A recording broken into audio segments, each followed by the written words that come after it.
Good afternoon and welcome to the Council Committee of the Whole meeting of June 12th. I'd like to call this meeting to order and take the opportunity to read our land acknowledgement. The city respectfully acknowledges the Beaver Cree, Dene, and Métis people as the original caretakers of these lands and surrounding areas. We are grateful to live, learn, work, and play on Treaty territory within Turtle Island and acknowledge these lands have been home to diverse and sovereign First Nations and Inuit nations since time immemorial. A few reports today and a few in-camera items. Starting with item 3.1, our advocacy priorities. I'll turn it over to Chief McEachran. Thank you, Mayor Clayton. For our advocacy update today, I just wanted to report the letters of support were received from the county, Wembley and Sexsmith regarding the city's advocacy on the local government fiscal framework and inclusion of Aquaterra assets. So all letters have been provided to the Minister of Municipal Affairs. The city was also invited to participate in the province's review of automated traffic enforcement legislation. That happened just this week. The province is considering several options for the future of ATE with the express goal of reducing the number of ATE sites across the province. What is being reported is 2,400 to down to 400 sites across the province. The city has expressed a desire for longer-term certainty on the future of the legislation and the regulations, and we're currently working on a formal submission for the ATE review. The Minister of Transportation is committed to having the program changes announced by December 1st of this year. The town of Wembley has seconded the city's Alberta Munis resolution on emergency social services. Resolution was submitted to Alberta Munis in advance of the May 31st deadline. The Community Rail Advocacy Alliance is meeting with Vance Badaway, Parliamentary Secretary to the Minister of Transportation in Ottawa next week to advance CRAA priorities. And we continue to monitor the federal government's housing announcements. There is a new housing infrastructure fund that can be applied for to support public infrastructure projects that would facilitate the development of more housing. Municipalities will only be eligible if they permit fourplexes on all residential lots. Program intake hasn't been announced yet, and we'll continue to monitor for that. Awaiting intake to open for second round of the Housing Accelerator Fund. That's expected to be sometime this summer. And we're monitoring negotiations the provinces are having with the federal government regarding Canada Community Building Fund. The feds are trying to make funding contingent on development standards, but they're receiving quite a bit of pushback from various provinces on that. Bill 18, the Provincial Priorities Act, received royal assent on May 30th.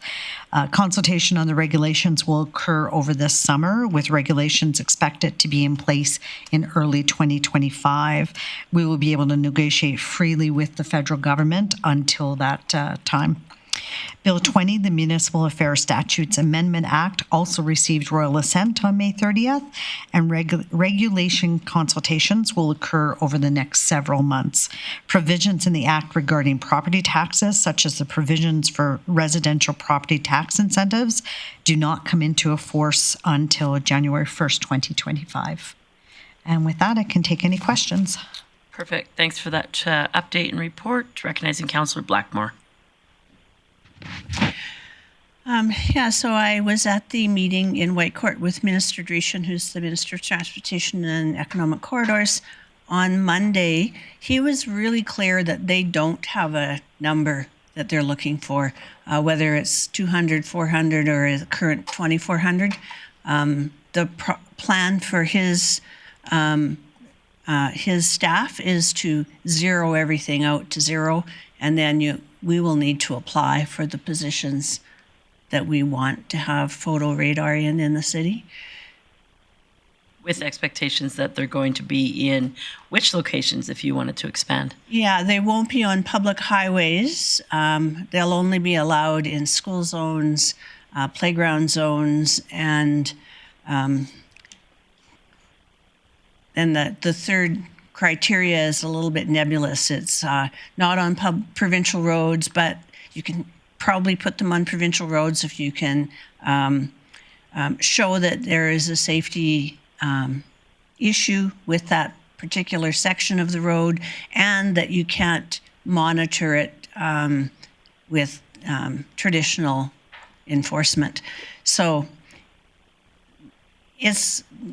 we're not at the point yet, I think, where we can make any kind of assumption about where the province is going with that, other than we just need to figure out where we want photo radar and then make sure that we're advocating for those particular spots. They also don't want, they call them ISD, intersection safety devices. So that's just static cameras in intersections. Those are very limited. But we did talk about why wouldn't we put ISDs in playgrounds or school zones? Then every speeder is ticketed, and it's, if you really want to reduce speed in school zones and playground zones, the only way to do it is to ticket everybody, not to be selective. So they went, oh, that's a good idea. So I don't know where that's going to go. Anything could happen. So with that and some of the information that Councillor Blackmore has had a chance to share, I'll ask Chief McEachran or CAO Burke. I'd like to have a broader conversation on this to sort of have a council discussion on, where we think the opportunities are. It appears there's still opportunity for consultation. Happy to send a letter to the minister outlining our preferences based on some of the conversations that Councillor Blackmore, Mr. Rempel, and Mr. Tarrant had at that meeting. I also had a Mid-Bay City Mayor's meeting today, and red light cameras is something that we're going to meet with Minister Dreeshen about. So I'm wondering when the best time to sort of have that full approach to it is. If you is it direct administration to come back with information for council to approve? What are your thoughts? And I don't know the complete timelines on the consultation. That's my only hesitancy here. I would say once we just find out the details about that, alternatively, I would say at the next council committee of the whole, once we have some work done on the submission for Director Tarrant to bring that forward and have that discussion there based on some of the information that we've compiled. So we'll note it for the next council committee of the whole, unless there's an earlier timeline on consultation, and then we'll find another opportunity at one of the standing committees. I don't recall if we have a CCW in July, and I'm looking. Okay, and I'm getting the nod, yeah. Because I know there are at least 5 other locations that the minister was going to for consultation across the province, so July should be quick enough. There were a couple other things I heard after the fact, so I think it'll be good conversation for council at the next meeting, for sure. I think they're not expecting to wrap up their little tour around the city until mid-August. Around the province, okay. Yeah. Okay. Sorry, around the province, yeah. Perfect. And sorry, I feel like you told me one of the things that we might hear sooner than later is the moratorium on equipment being lifted. Yes, they're in the process of lifting that right now. Okay. And so I expect that will all come through in the fall with the first fall session. Okay. All right. Perfect. So we look further to have another conversation on that. Any other questions from council in regards to advocacy items or addressed or on your mind? I just had a question, Chief McEachran. Do you happen to know, if I recall correctly, we did send away correspondence regarding immigration biometric scanning. I hadn't seen a response yet. Has there been anything in particular? Thank you, Mayor. To the best of my knowledge, I do not believe we have received any response on that whatsoever. Okay. Yeah. All right. Perfect. Thanks. So seeing no one else in the queue, moving on to item 3.2, Aging Well Together. And I'll turn that over to Chief Lemieux for introduction. Thank you, Madam Chair.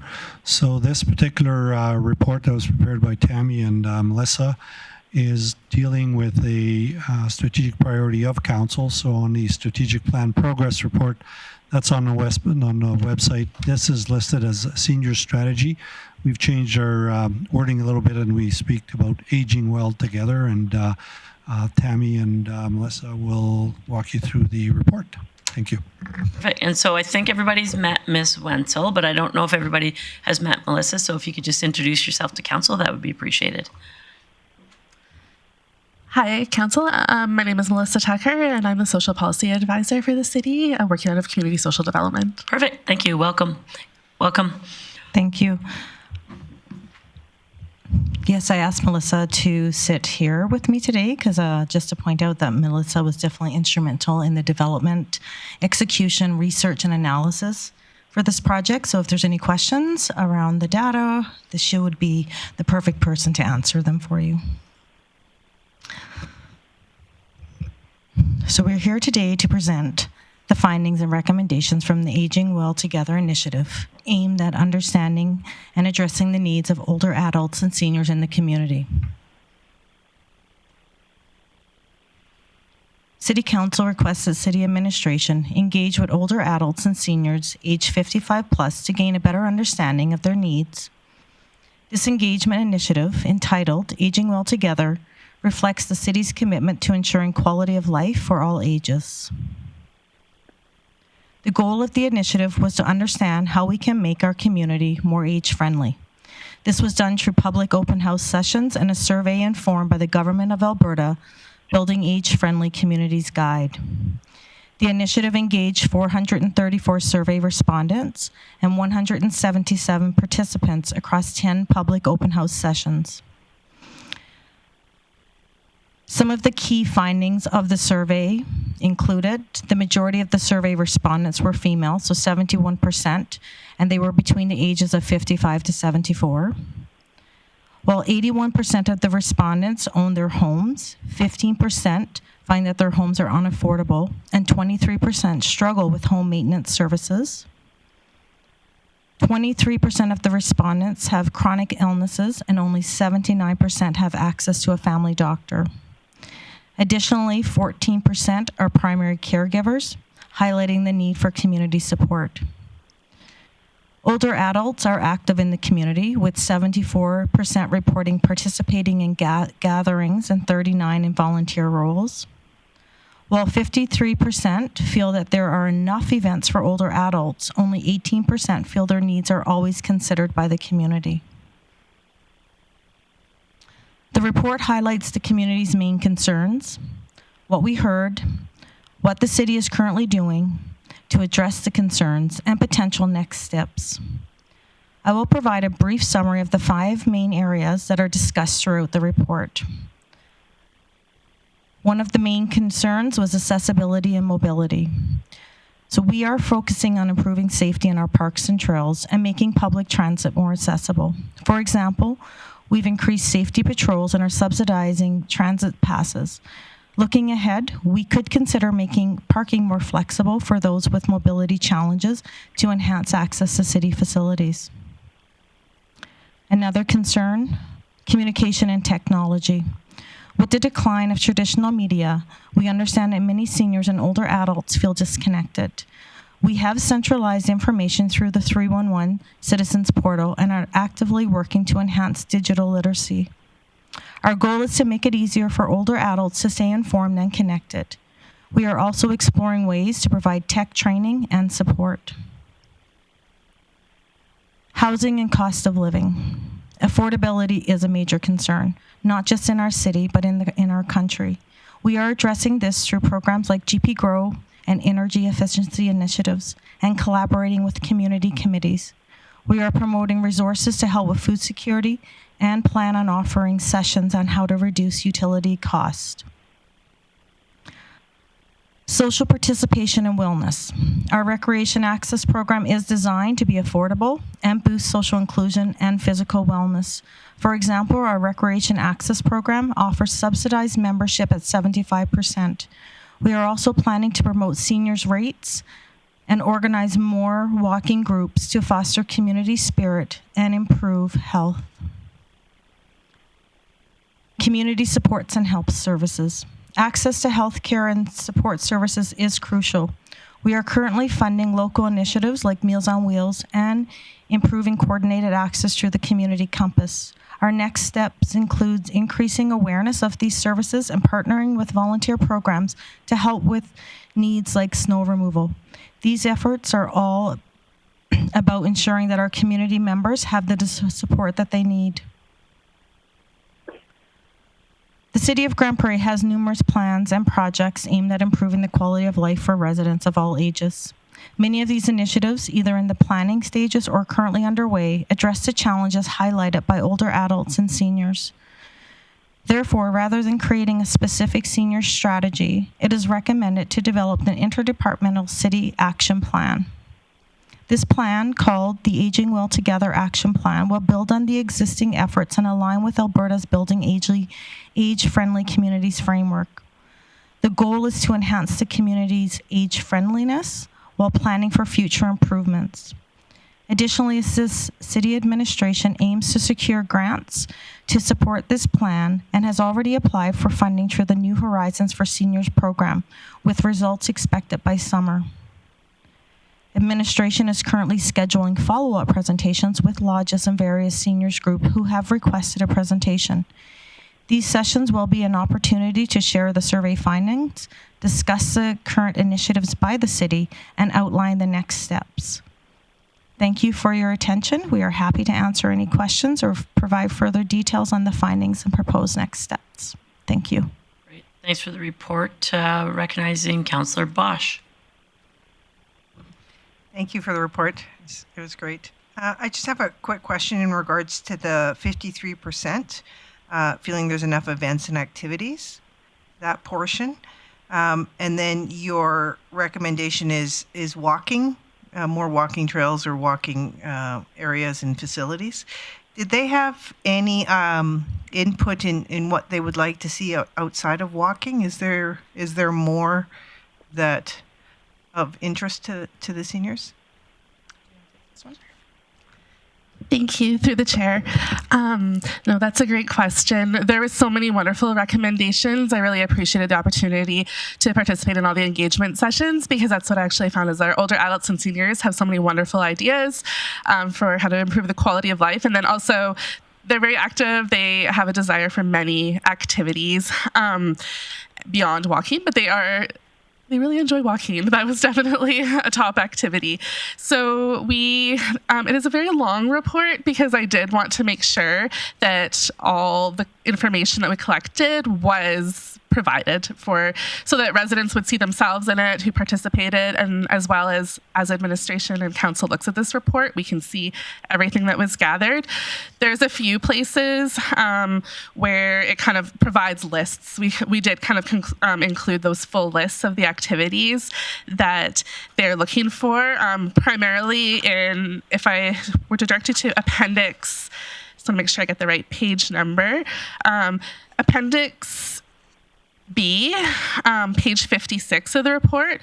That was our public engagement sessions. And in our public engagement sessions, from there we have kind of lengthy lists of all the different activity ideas that residents brought to us. And that can kind of be found there under recreation. So that will be something that administration definitely looks at in providing other opportunities.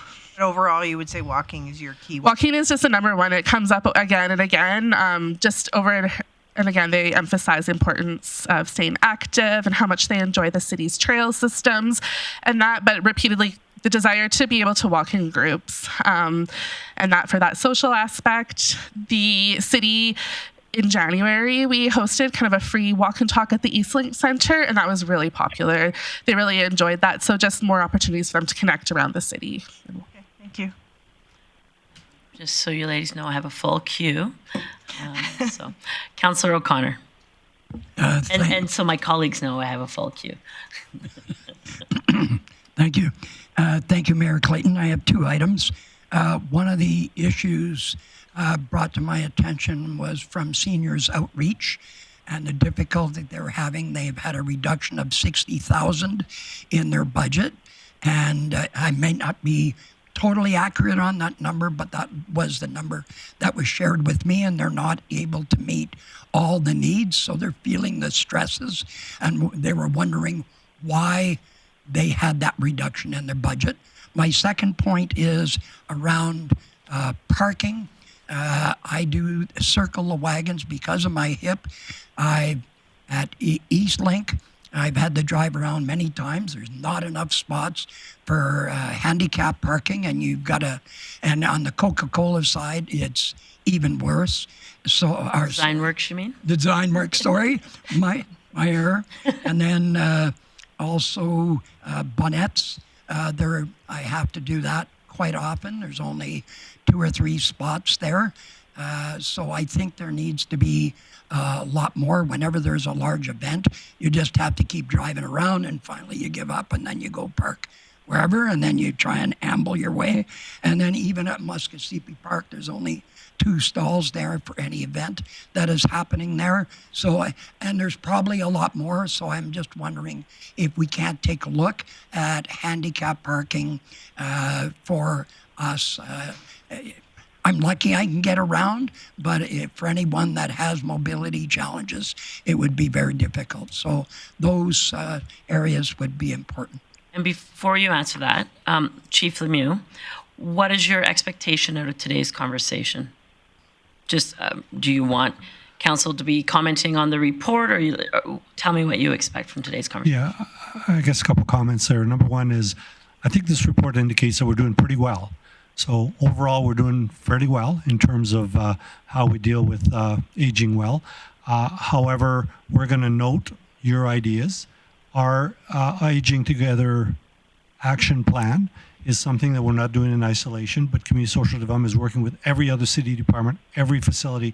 They've all had input into this. So we're going to take all of your comments, and we're going to develop an Aging Well Together action plan that we'll share. So that's your hope today, to get some input based on the report. You'll come back with the Aging Well action plan. That's correct. Okay, perfect. Thank you. Thank you.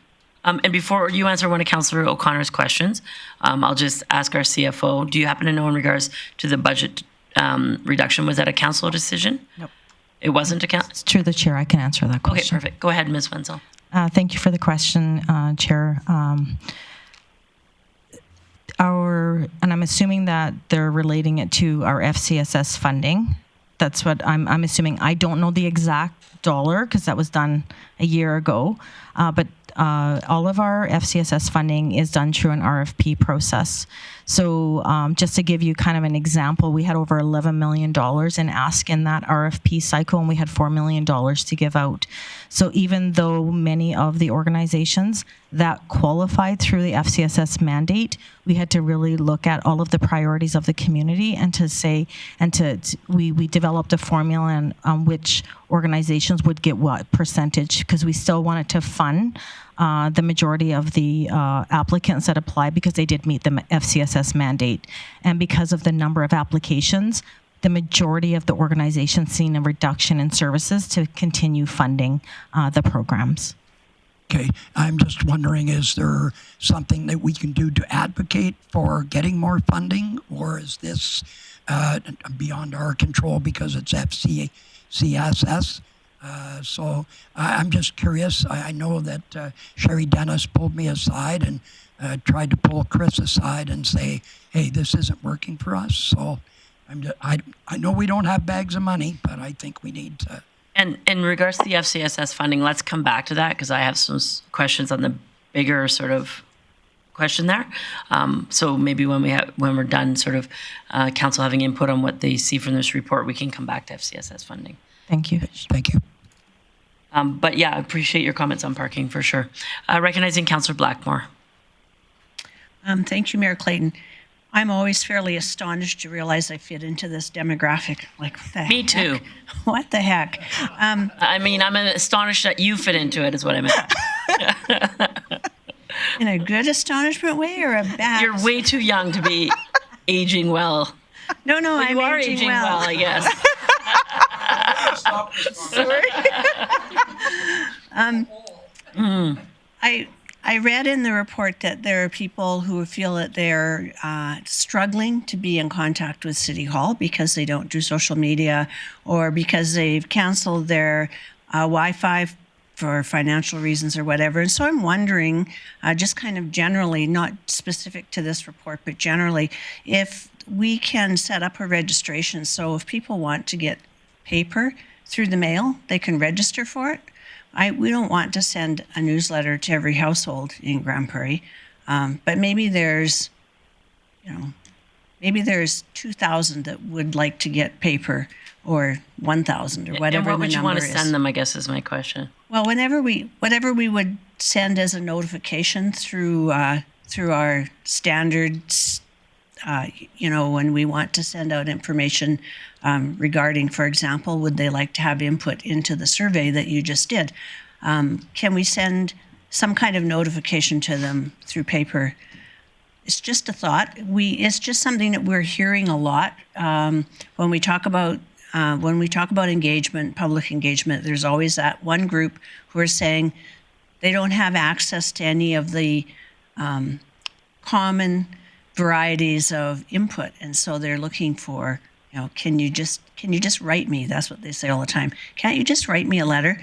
Well, no, because there's too many letters. But maybe there is a way for that group of people to register.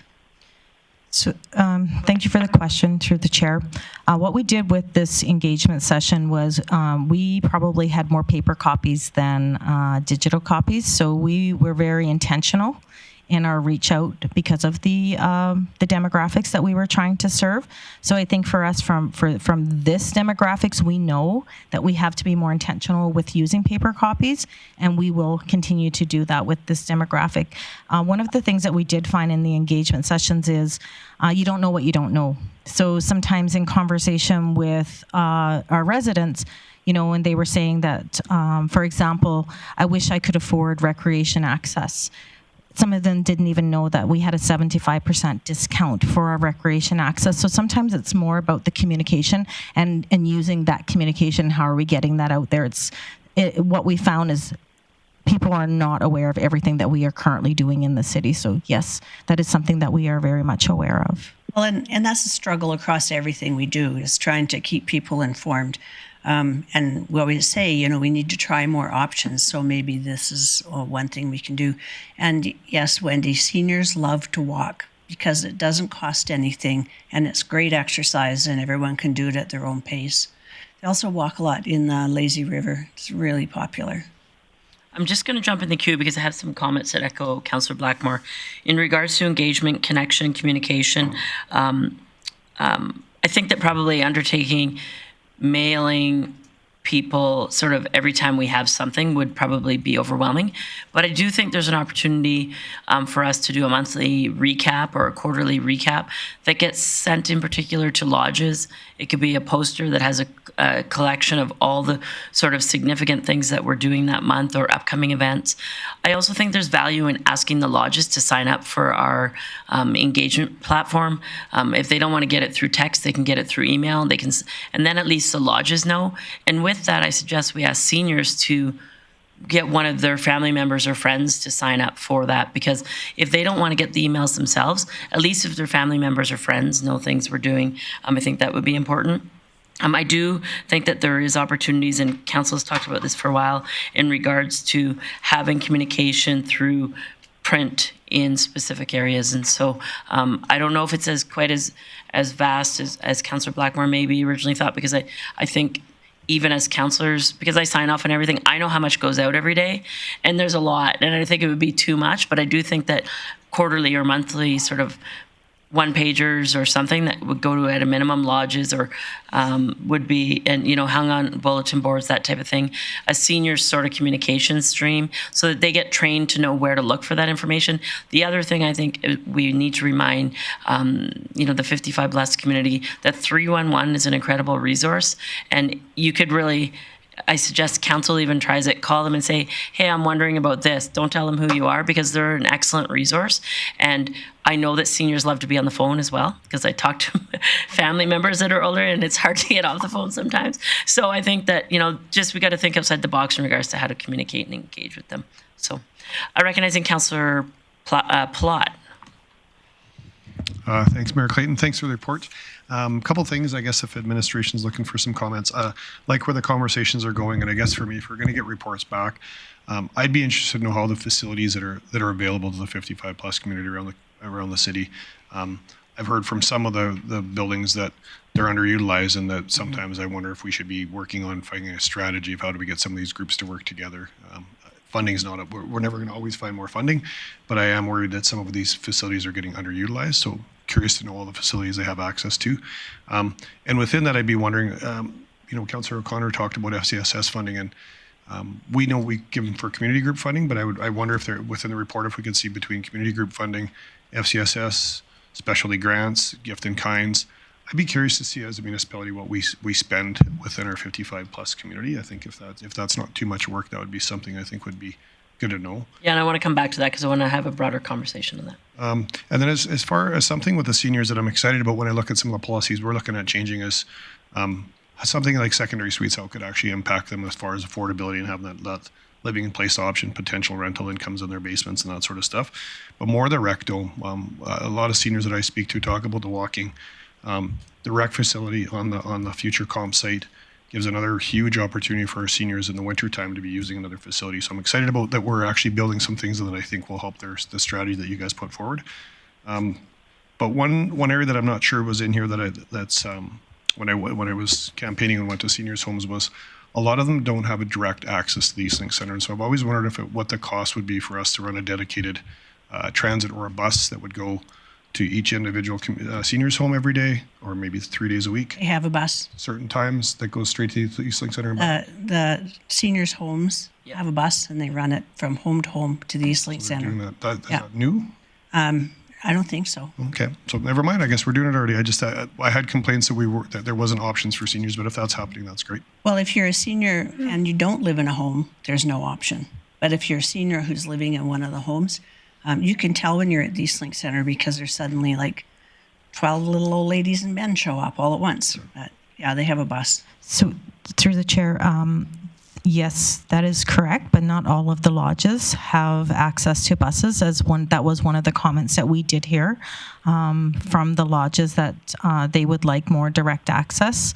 And if you, like Melissa said, this report is very long, and there's a lot of information in this report. So you will, if you read, once you read, get the opportunity to read the appendices and the actual comments, you will see some of those comments in there about direct access to the East Link Center from the lodges, not the community itself. Not all the lodges get along with all the other lodges. Imagine that. Councillor Berg. Yeah, thanks, Mayor Clayton. This is an excellent report. I love the detail and the depth of it. But I'm just curious about next steps. Do we have a plan, or are we developing a plan to activate some of the recommendations in here? Thank you for the question through the chair. Yes. So we, after we completed kind of what we heard, we took it another step further and did kind of what we're doing and next steps. So we had the opportunity to meet with many departments to say, what are you doing?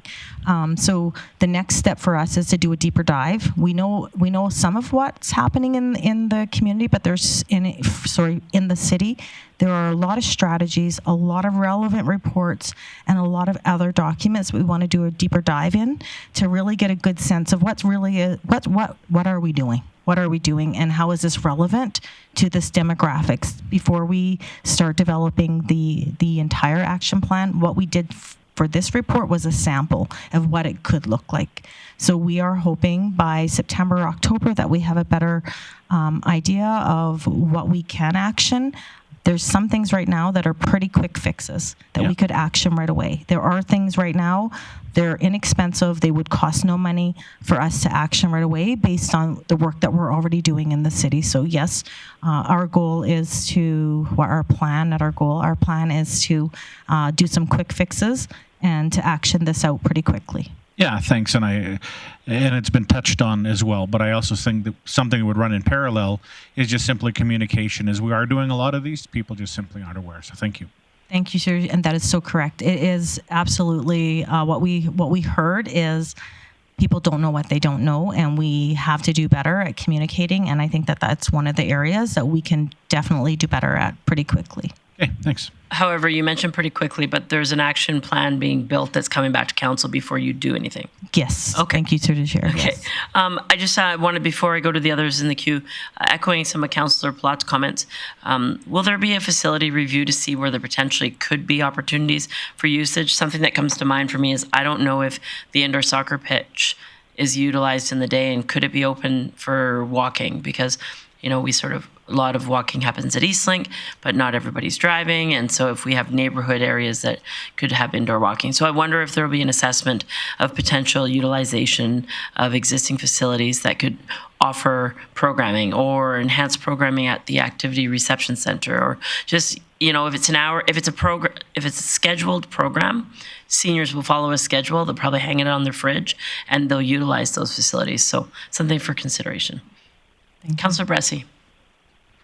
Great, thanks. My apologies for not being in the room for your presentation, but I was listening in on it while I drove. I do like to see all the good things that are happening, and it's been interesting to see more and more people moving to our community to retire. A lot, obviously, they're coming here to follow grandkids, but I actually came across my first couple last week who moved here to Grande Prairie to retire, and they didn't have anybody in town, and so it's exciting. I want us to be telling that story more too. I'm curious, I did read about volunteering in here, and I was actually kind of surprised to see only 39% had volunteered in the last year. That's a little bit below the Alberta average for all adults. Did you hear anything in the engagement about what some barriers to volunteerism is, or did that come up much in any of the conversations around these tables? Thank you, through the chair.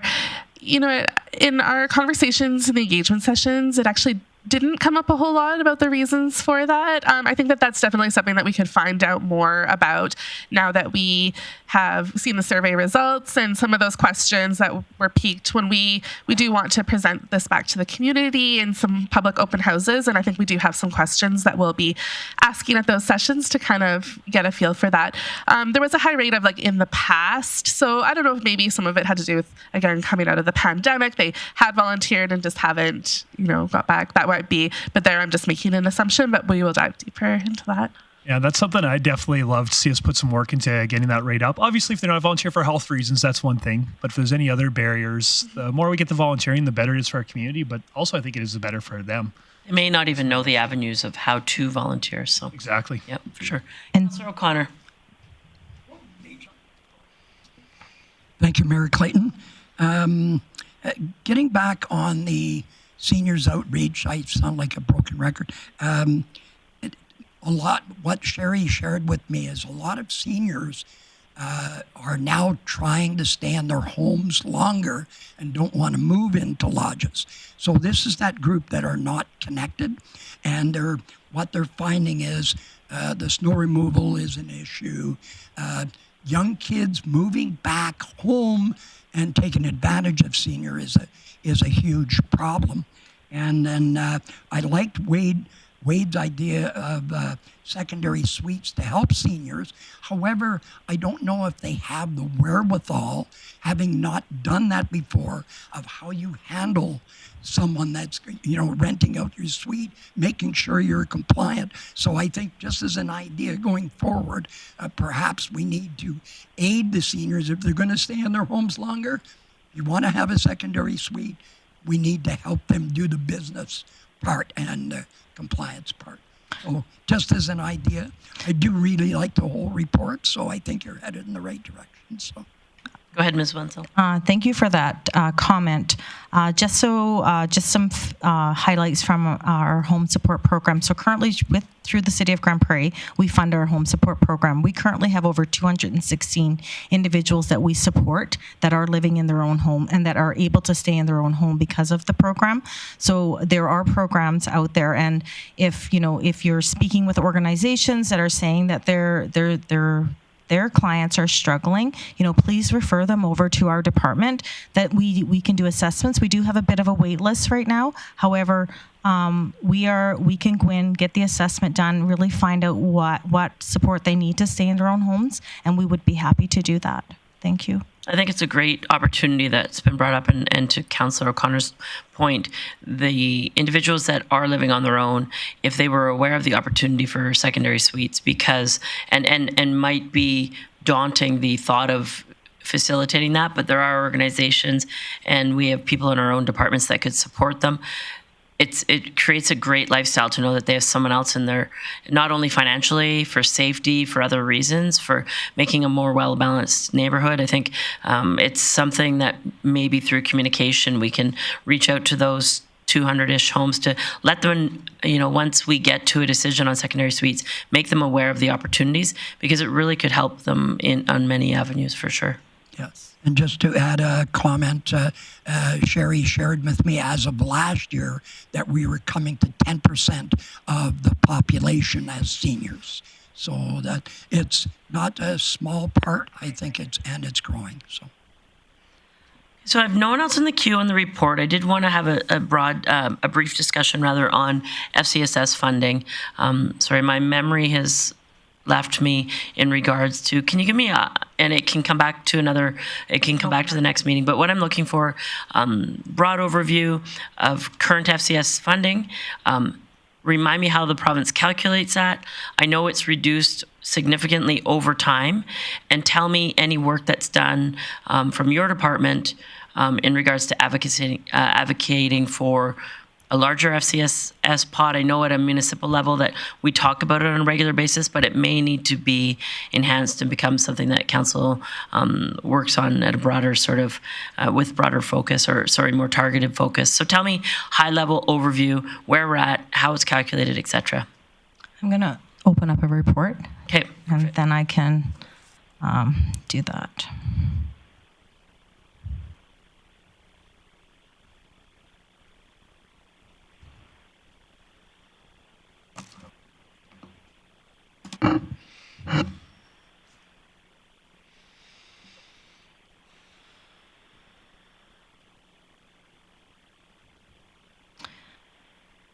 Thank you for the question through the chair. So I'll start with kind of the funding breakdown, so you have a good idea there. So currently, the total budget for FCSS is $2,782,606. The provincial contribution of that is $1,294,681. We get home support revenue of about $115,000 that comes in as well, and then the municipal contribution is $1,322,935. Sorry, can you read me the numbers one more time? All of them? Yep. Okay. Total budget. Yep. 2,782,616. Okay. Provincial contribution, 1,294,681. And municipal contribution is 1.3. Is that what you said? Yes, and the municipal is 1.3, and then we have other revenue of around 115,000 that comes in through home support. So right now, approximately our total budget is 2.8. Yep. The province gives us 1.2, and we fund 1.3. Correct. Didn't you earlier say to Councillor O'Connor, though, that it was $4 million total? So that's kind of your 4-year span. So this was just based on the 1 year of 2023. Did you want I can email you Sure. all of the whole contribution agreement if that's what you would like. And then also the asks you get each year equate to about 11 million. Yes. Yeah.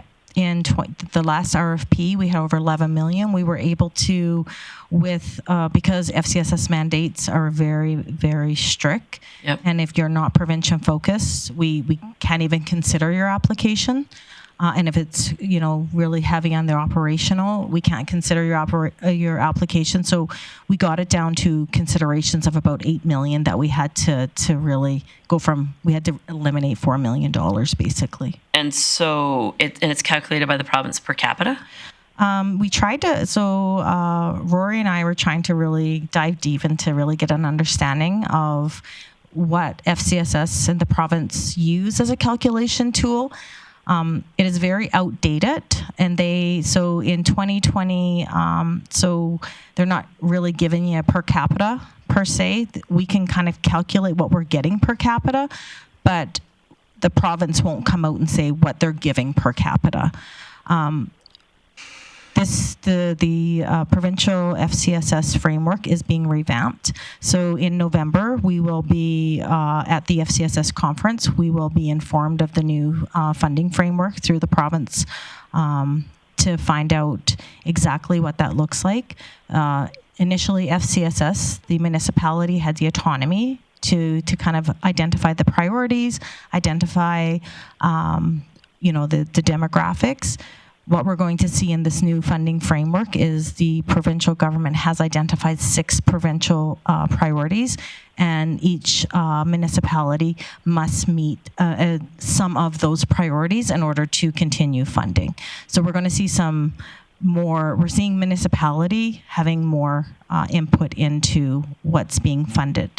And are you getting an opportunity for engagement or consultation on the plan that's being released in November? Yes, so I have been, thank you through the chair. We have been consulting with the consultants that were hired to develop the new framework. So a lot of work is being done with all the directors across the province to really have a good say into how this needs to be rolled out and what type of training needs to come into the community. And so originally it was identified as 60-40, then it went closer to 50-50, and now it's closer to the inverse way that the municipalities are paying a larger portion of it than the province. So with the city, I would say we're 50-50 at this point. We're not seeing that all across the province, but with the larger municipalities, similar size to what we're with the city of Grande Prairie, that is definitely what you are seeing. The smaller municipalities, you're still seeing the 80-20. Okay, thanks. Councillor Blackmore.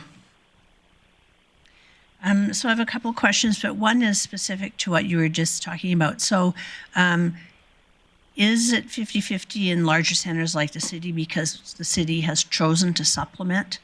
Because we used to supplement quite a significant amount of money into FCSS funding. That would be prior to the RFP process. Thank you through the chair. Can you clarify? Like maybe we used to top it up. We top it up, like Chief Whiteway. Do we still top up FCSS funding? Thank you, through the mayor. I believe that's the 1.3 that was referred to. So that 50-50, I believe we're not required to do 50-50. Because lots are doing 80-20. We're required to do 20, but we're doing 50. So thank you for that question through the chair. So we are required as a municipality to put in about 330,000 as part of the contribution agreement. Right. Yes. One of the issues that I had as a nonprofit when I was going through that process was how good are we at weeding out organizations that provide duplicate services? And, I'd rather fund one really good seniors organization than to fund funding at 4 different seniors organizations of a lesser amount. So I'm wondering, I know that's a difficult process, but do we have any kind of policies in place that ensure that we're kind of looking at the best of the best and not duplicating services so much? Thank you for the question. We do not have policies in place per se that shows us how to do that. However, we are under the FCSS mandate, and one of the mandates for funding is that we are not providing duplicate money to duplicate services. So part of that is looking at the organizations to make sure if we're funding them, for one, they're not funded, they couldn't be funded under another provincial contract, or the organization's services does not exist somewhere else within the community. Also, Seniors Outreach has lost some of their funding from Seniors Alberta, so that's included in that 60,000, which has nothing to do with us. I look forward to seeing some changes there because there needs to be, and hopefully they'll be positive. Councillor Plott. Thanks, Mayor Clayton, and thanks for bringing up the FCSS topic because it's always intrigued me. As I'm thinking about this more, so we through community group funding will give funds to organizations that will also get FCSS funding, which we're giving half of that as well. So we're not being fully recognized, I feel, as a municipality of how much money we're giving as I'm hearing this conversation. I did not realize we were giving $1.3 million into this. So good eye-opener for me. So I am just wondering on that, is there any way for admin to bring back sort of a report of all the organizations that received the funding of 1.3, just so I had an understanding, and maybe council, how much is going to seniors, how much is going to house? I think you could just mail that out, right? Email that out? Yeah, I think that'd be great if we had some kind of breakdown of that. And then the secondary one would be is how do we handle that? Because we are getting, and we're here to help organizations, but in essence, we're getting double dipped on lots of them, but not getting recognition for any of it. It's FCSS always sounds like the province is giving you the money, and in essence, half of it's coming from the taxpayers. And so how do we recognize that differently, I guess, would be something I'd like to see moving forward, because I don't think we're getting full value on that. Explain to me what you're, so right if now an organization we're- gets FCS funding, they say, hey, I got funding from FCSS. Half that money comes from the city of Grande Prairie. Right. So we're not getting recognized on that at all, which kind of concerns me. I think that's 1% of our taxes outside of community group funding. I think the There's another organizations recognize the funding stream, the residents may not. But I don't even know if the organizations realize that it's half funded by They the city. do one-on-ones with them and they know. Organizations completely recognize Yeah. it. They will invite us to their events. They Yeah. do everything they can to recognize the city support they get. But our residents that don't utilize or access those organizations definitely don't understand. Yeah, and just to echo one last thing on it, just to echo Councillor Blackmore, I really hope that within that, when we see that email, when we start seeing what we're funding through FCSS multiple times, the different things, that it's going to be maybe a tough conversation on council is at some point maybe we do have to pick some champions because the world we live in, not everybody can keep getting propped up forever, and we have to start picking some champions, unfortunately, at some point. Just going to echo some of Councillor Palat's comments. I think it's similar to food insecurity in the most recent report that we saw that there's significant number of organizations that are each doing a part of it. Do we know that that's efficient or effective? Not necessarily, and that's a similar comment in regards to the overlap of service groups in our community for sure. Councillor O'Connor. Just a last comment that's happened, and of course we keep bringing up the COVID word, and that changed everything for a lot of organizations. And the United Way has suffered because they haven't been able to get out and raise the funds, which a lot of these groups used to get a lot of funding from, and I'm sure Councillor Blackmore would be able to attest to that we don't know what those impacts are in a lot of those organizations, so we should keep that at the back of our mind. I'm just writing a note here, but I'll just say it out loud. I'm writing a note to myself. So, okay, anyways, I think that I have full trust that administration is doing what is appropriate and what they have capacity through their channels rather. I think there's an opportunity for council to get involved in this, and so through an advocacy stream. So I'm wondering, when appropriate, maybe it's at the next council committee of the whole, or even offline through yourself and Chief Lemieux and the CAO and I, we can sort of draft a letter echoing what you've been discussing through the ministry so that council has the key messages in regards to what you're asking for. Council on a regular basis sees senior level bureaucrats and elected officials, and so if we're all on the same page advocating for what you're advocating for, I think it would be valuable. So thank you for that. All right. Sorry, my thing turned off. Do you have anything else, Ms. Wenzel? No, thanks for all the questions. I just would like to comment for Wade when you talk about like the community group funding and the FCSS program. So we work together as well through the department. So because FCSS funding cannot fund operational costs, a lot of the organizations that you're seeing that we think is being duplicated, the duplication is the organization, but FCSS only funds programs. We cannot fund operational costs at all. It's not a part of the mandate. So the operational costs, probably the other grants that are coming through, you are seeing for operational costs. For an example, like Sunrise House. We fund Sunrise House. We fund one of their programs to reunite families back together. However, the community group funding would fund the operational piece through that. So it's not like we're duplicating services, as we're looking at what piece of the mandate that we can pick so that the organization can operate to its best ability. Last comment on that, and then I'll move on. When you bring back your action plan, not the council needs to have input or approve it. I'm hoping that there's consideration for sponsorship in it, and not for council to have input, but I think that there are many incredible, generous organizations in our community who would love to get on board with supporting seniors. So, okay. Thank you. I will take one more and then I'll move on.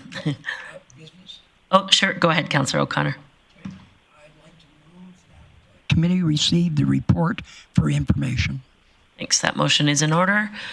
Seeing no one in the queue with discussion or debate, I'll call the question. Please vote.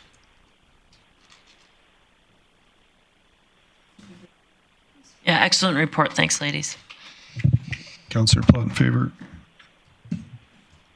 And that carries unanimously. We'll give a moment for the changeover. Our next item of business today is community group enhancement funding. I'm going to turn that also over to Chief Lemieux for introduction. Thank you, Madam Chair. So Katie and Jackson are here to present the report on community group enhancement funding. So I'll turn it over to Katie. Thank you, Mayor Clayton. Just give the presentation a minute here. Okay, so today, I'll let Jackson introduce himself because I don't think he's been here before. Thank you. My name is Jackson Willis. I'm the Recreation and Culture Coordinator for the city in Sport Development, Wellness, and Culture. Welcome. Thank you. Great. So today we're presenting 2024 supplemental increases, 2025 community group enhancement funding, as well as 2 sport hosting applications. So for community group enhancement funding, these are supports projects or programs that contribute to the quality of life and enhance the livability of the community. We received 12 applications for $150,000, and we had $60,000 available that was approved last year as part of the larger community group funding pot of money. And grants are awarded up to $14,999 in this fund. There's a table up here. It's a little bit small, but there's just a summary of who we recommended and who we didn't. So a number of organizations were not recommended for various reasons. Some were related to food insecurity, which was just mentioned, as well as housing and homelessness. And we're recommending that those groups work directly with those departments to seek alternate funding opportunities. Organizations recommended for funding are offering a variety of programs such as outdoor education, rugby programs, community gathering spaces, and a reading program. So last year, yep. I can come back to it. Yep. Okay, so 2024 budget deliberations, an additional $27,500 was approved to top up existing groups funded through community group funding, and groups that did not receive their full requested amount were invited to submit a letter requesting additional funds. So 5 requests were received there, totaling just over $60,000, and 3 of those groups are operating city-owned facilities. Most of the requests were related to facility operating costs, as well as a few for expanded programming. And then lastly, we have 2 sport hosting grants. They were received prior to the next deadline. However, the timing of the events is before the next deadline, so we wanted to bring them forward so that they would know if they had funding in advance of the event or not. So one of them is an intercity basketball tournament. That one's recommended for $1,000, and the other one is a provincial fastball championship recommended for $5,000.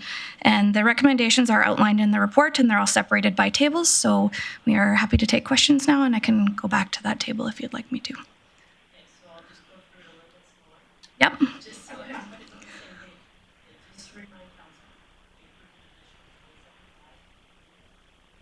Sorry, my mic was off. We approved an additional $27,500 through the budgeting process. Groups that weren't approved were invited to apply again rather. There was 5 requests totaling $60,000 approximately. Now administration has narrowed that down into, through their evaluation, they feel warrant a top up. So a couple things that we're going to do today. We're going to, talk about approving that funding table. We're also going to talk about supplemental increases in Table 2. Then we're going to talk about sport hosting grants. So first, just to sort of keep some sort of semblance of order here, let's go through the Table 1 first, the community group enhancement funding, and comments and questions around that. And then we'll go through Table 2, and then we'll go through sport hosting. Perfect. Recognizing Councillor Bosch. I just have a question outside of this funding. Sure. Go for it. If they can't receive all their funding through this, can they apply to the microgrant funding? Through the mayor. The microgrant is usually for a really specific, like it could be we've had the Guild of Artists put on an art show as an example, so it's usually for a really specific thing. So there isn't currently any restrictions on that. However, we do ask them to seek alternate funding sources. They had a program or an event within their organization that they could allocate, specifically to an event piece. Potentially they could apply that way? Potentially, yep. Okay, thank you. And just so we're all on the same page, Ms. Bieberdorf, Table 1 in the report constitutes the, about the fourth from the last page that has Foundations for Life. That's the first item. That's Table 1? Yep. Okay, so just council knows it's about 4 pages from the bottom. 5 pages from the bottom of the report is Table 1, and the recommendations are there. So if we can form our first set of conversations around Table 1, recognizing Councillor Blackmore. Thank you, Mayor Clayton. There's a couple organizations on here that I don't know what they do or who they are, and I'll tell you who I don't recognize. Foundations of Life, Wellspring, Alberta, and 3D Children's Society. Do you know what their mandates are? Go ahead. Thank you for the question through the mayor. So the first one, so Wellspring, Alberta, I know has actually been here kind of recently, but they're a cancer support organization. Currently, they're operating more at a provincial level. Primarily, their operations are based Edmonton and Calgary. They're looking to expand some of those operations up here, but currently they don't operate within the city of Grande Prairie, but looking to expand those services. The 3D Children's Society is another cancer support organization. So they currently, through the school division, run some fundraiser or some charity type ball hockey and soccer tournaments. That's one way that they raise funds in the city, but primarily they look to support the families of children affected through not just cancer, but any sort of more serious illness where they need to travel outside of the city to receive care. And the third one, if you could just refresh. Foundations for Life. Foundations for Life.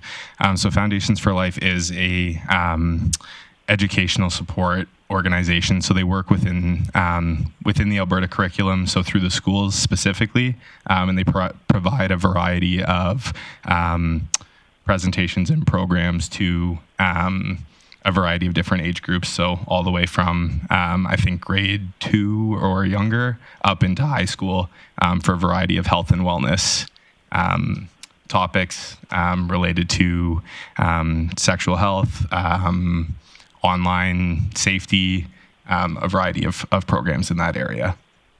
But they work through the school districts. Are they funded through the school districts? No, so they're not funded through the school districts. They just work within the Alberta curriculum to make sure that their programs are aligned with what is being taught within the schools, and then they come in as a third party to provide these additional learning opportunities.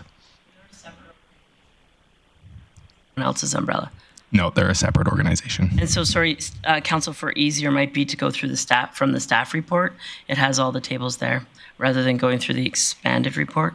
But sorry, did that answer your questions, Councillor Blackmore? Well, it tells me that I'm not really excited about the idea of giving Foundations for Life money. It doesn't seem to me that it really fits what we're doing. But I think the other ones we're not giving money to, so it's kind of irrelevant. I guess 3D Society, we're giving them $5,000. Should we choose to? Sure. You're in the queue. I'll get Councillor Bosch. Thank you, Mayor Clayton. My question is in regards to an organization like United Way who does their own fundraising. And they haven't received money in the past, but you're recommending for 2025. If they do their own fundraising as an organization, do we typically top up that, or I just need to know the process. If they're already working towards getting their own funding and they have great ideas, should we be topping them up, or people who are struggling to make funds for themselves? Ms. Bieberdorf? Yeah, through the mayor. So this one was specifically for their Tools for School program for the backpacks. Okay. Thank you. Councillor O'Connor. Sorry about that, Your Worship. Yeah, I went to the 3D Children's Society event 2 weeks ago, and amazing what they're doing. They've been doing this is the 25th year they've been raising funds, and they do it all themselves. And they had one of the students there and their parents, and they were able to help them with the finances of having someone that experienced traumatic stuff. So I think I was kind of moved by it. Of course, I never get moved by anything. And I'm a hard-hearted woman. That's why I have you on, not beside each other. Actually, I should put you beside each other. Councillor Bressie. Thank you. I thought I'd just chip in on two of the organizations discussed. So I've got involved with both of them. I'm actually part of a fundraiser for Foundations for Life in a couple weeks. I think it's an important organization. Mostly, I like what they're doing with kids about internet safety and helping teachers have conversations about consent and where is it okay to get touched, where's not. Rules in schools is what I've seen from them. So I think they do have an important safety education component that I've seen in the community. And I will say with United Way, I am on the board with them, volunteer, so no conflict of pecuniary interest there. But that is, we do work hard to make sure that any money we receive for Tools for Schools stays in Tools for Schools. So city money will be directly tied to more backpacks going to kids, not just being wrapped up into the general organization if we do choose to give to them. Councillor Berg. Yeah, thanks, Mayor Clayton. Just for those unfamiliar, can you give a little 30-second or 45-second update on the process of how these organizations are selected, who gets money and who doesn't, and how much? Sure, through the mayor. So we had an application support session, we call it. So we put a call out in March for groups that are looking for funding, and this is an avenue for them to apply for. So we do a funding support session to help them learn how to fill out the application form. So then from there, we put out a media release. They come back and submit their applications. We go through, make sure they're not funded through any other way. So in particular, we work with Ms. Wenzel and as well as Ms. Hughes to make sure we're not duplicating funding for any of the programs that are currently in here. And then we look at their alignment with council's strategic priorities. And then from there, it just comes down to how much we have for budget and how we can best allocate and support as many groups as possible. Thanks. And the selection process is a specific group? Through the Sports Development, Wellness, and Culture Department. Excellent. Yeah. Thank you. You're welcome. Just a question before I go to Councillor Bosch. Can you tell me, maybe you did already, and I apologize if you did, but tell me the the organizations at the bottom of Table 1 that have not available for operating requests for 2025, they didn't apply? Correct. Okay. Yep. So they're ones that we had funded in 2024, so that's why you included them? Correct. Okay, thank you. Councillor Bosch. That was my question. Thanks. Okay, there you go. Okay, so I don't see anyone else in the queue for questions on Table 1. We'll do all the business together at the end. So I'm going to move on to Table 2. It's in your staff report on top of page 2. Items are there for conversation consideration. Top-up request totaling $60,240. Recommended top-up amount is the amount the council approved at the budget of $27,500, and the recommendations are in your package. So any questions on Table 2? It's Art Gallery receiving a $5,000 top-up, Center for Creative Arts, Council for Lifelong Learning, Golden Age Center, and GP Area and Safe Communities. And I'm assuming there was no other applications. Those were, okay, thank you. Councillor Berg. Yeah, thanks, Mayor Clayton. This was something that I fought for in the budget because I felt as I did the math, we were about $27,500 short. So it just makes me happy that this is coming forward with these recommendations and not questioning any of the organizations. I know that they're all worthy. So I just simply wanted to thank you for going through this additional process and making this happen. Thanks. Welcome. I do have a question, but I'm just getting there. Does anybody else have anything? No, thanks. Seeing none, I'll go to the third table, which is sport hosting. So in your staff package, just underneath, there was a request for Pirates Minor Fastball to host the provincials. They've requested $5,000, and Grande Prairie Filipino Basketball League also requested $5,000. It was recommended $1,000. So, Ms. Bieberdorf, I'm assuming if council supports this is additional funding. What's the funding stream for this $6,000? Sport hosting grant. Thank you. It's through the sport hosting grant. Yeah, we have existing budget. Thanks for jogging my memory. All right. Comments or questions on that? Councillor Bosch. To do business if there was no questions. I had a question in regards to back to Table 2. Remind me the request for Center of Creative Arts. Remind me the details on that. Thank you. That one was specifically for insurance. All right. Yeah. Okay. Thank you. Okay, go. Oh, Councillor Bressie. Great, thank you. I do have a question about the sport hosting grant. I'm just not understanding, just based on the information here, the discrepancy in the recommendation for these two. If I'm understanding right, the Filipino Basketball League actually has 3 times as many participants as the fastball tournament. So why the recommendation to give $5,000 to the smaller event, $1,000 to the larger one? Ms. Bieberdorf? Want to take it? Sure. Thank you, through the mayor. So that recommendation is based on the change to that sport hosting grant criteria for the large scale versus small scale. So one of the conditions of that $5,000 stream of that grant is that it's a recognized either provincial, Western Canadian, national championship.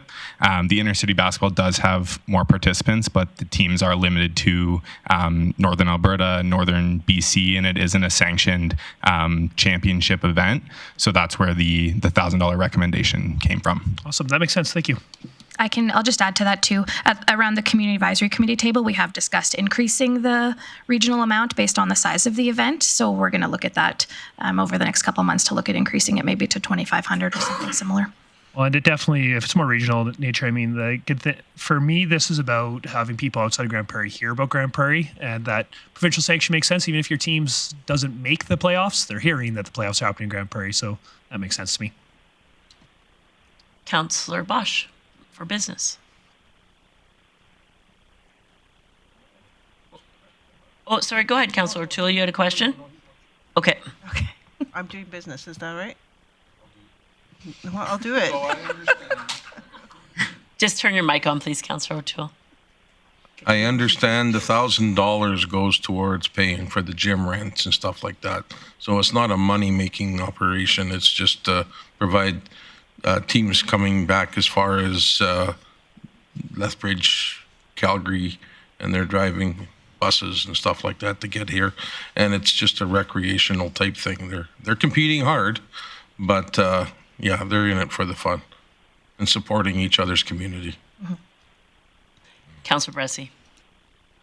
I didn't hear anybody in the queue do business, so I'm ready to make motions. She was in the queue, and I put her back in the queue. Go ahead, Councillor Bosch. Thank you. I move that committee recommend council approve number 1, 2025 community group enhancement funding as presented in table 1. Number 2, 2024 supplemental increases as presented in table 2. And number 3, sport hosting grants as presented in table 3. Okay, so discussion or debate on the motions, if anybody wants to break them out, because they have you two done over there. If discussion or debate on the motion, I can break them up if you have concerns on the tables. Councillor Blackmore. I am going to support the motion reluctantly. I guess I should turn the mic on. Oh, there it goes.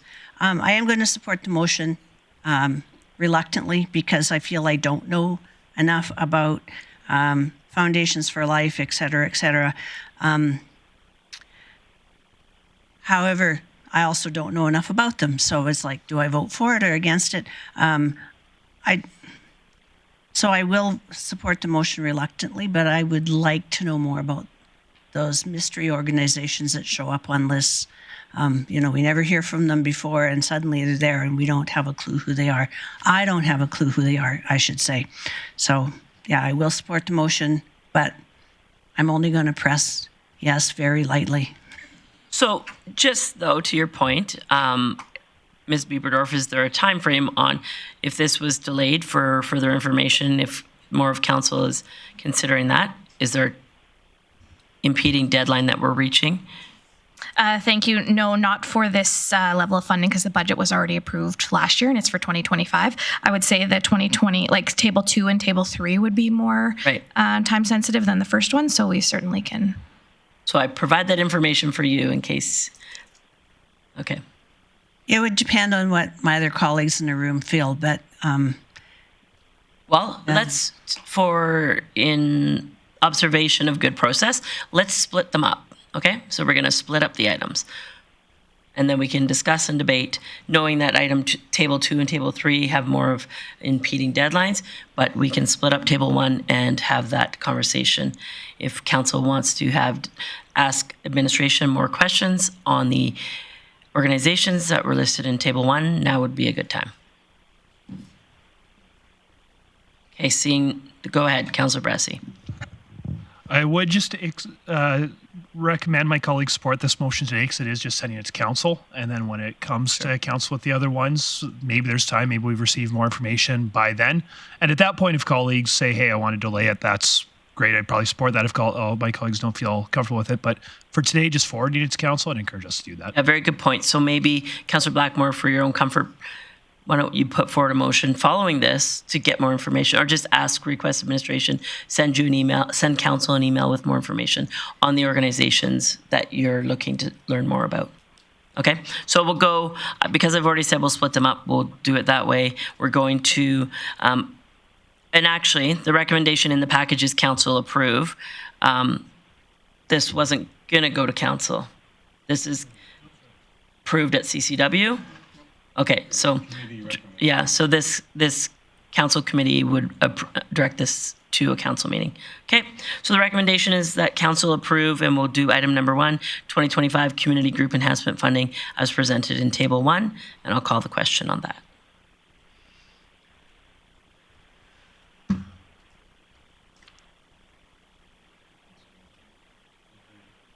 Councillor O'Toole votes in favor, and that carries unanimously. Moving on to the next motion. The motion is that council approve the 2024 supplemental increase as presented in table 2. Opportunity for discussion or debate. Seeing none, I'll call the question.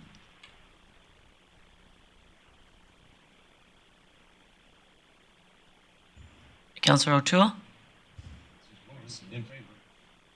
There we go.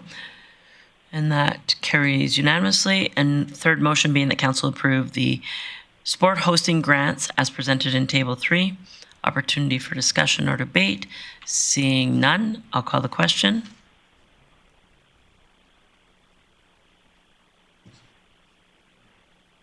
And that carries unanimously. Recognizing Councillor Blackmore. Thank you, Mayor Clayton. If I could ask administration to just email out maybe like a couple lines or a brief paragraph descriptor of each of the organizations receiving community group enhancement funding, that would be all I would need for this. Perfect. Thank you for that. Okay, so that is our business that is out of camera business today. We're now moving to item number 4, which is in camera. I'll give a moment for, before I get the motion, I'll give a moment for people to leave the room. We'll do a motion to go in camera first. Councillor O'Connor, I'll call the question on a motion to go in camera. I'd like to move that we go in camera. I already, yeah. You did it for me. Yeah. Okay, that, we'll wait for the, a couple more people have to vote. In favor. Councillor Blackmore, how do you vote on in camera? In favor. Okay, so that carries unanimously, and we will now take a 5-minute recess and be